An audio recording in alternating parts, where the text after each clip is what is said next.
Hi mathematicians, I'm just going to take a moment or two and talk about a secant line. A secant line is a line that crosses a function in two places.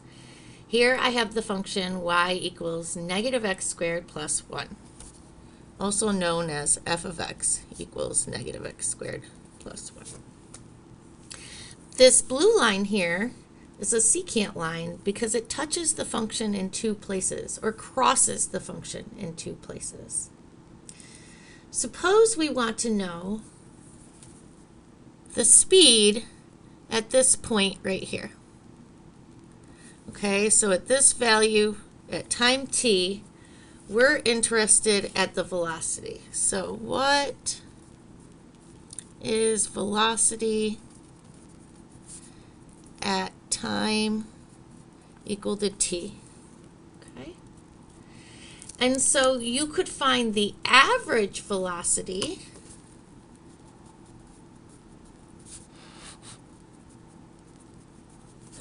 by taking these 2 points from the secant line. This would give you some x1, y1 value, and this would give you some x2, y2 value, right? And you could do the average velocity by doing your y2 minus y1 over x2 minus x1.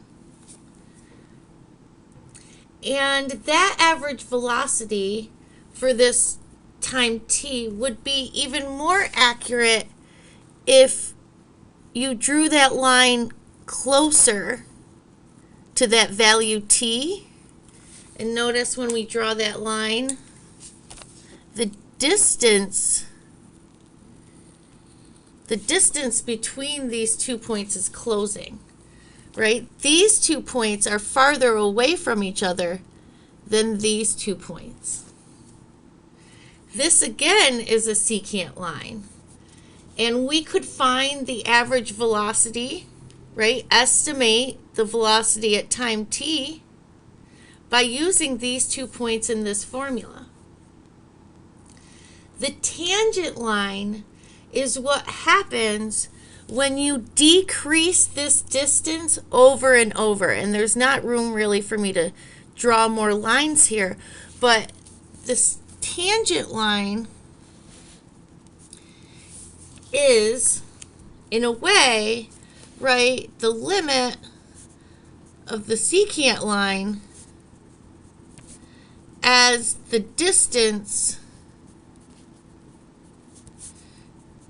between x values goes to 0. Does that make sense? Right? As I make this distance between these two x values smaller and smaller to the point that I'm now just touching the graph. Let me see if I can have another color handy. I have a red crayon we're going to use. Okay. Now we're just touching the graph once, right? So the red is your tangent line. It touches once. I'll write it out. Once. And the tangent line represents your instantaneous velocity, or the slope of your tangent line. Excuse me, the slope of your tangent line represents your instantaneous velocity.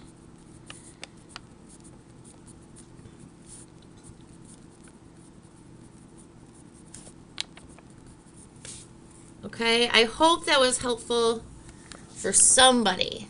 Okay, so again, just to kind of review, the secant line in blue, they touch the function twice, right? As I make this distance between these two x values smaller, right? This is smaller and smaller until we only touch the function once. When we only touch the function once, that is our tangent line. And the slope of that tangent line is our instantaneous velocity.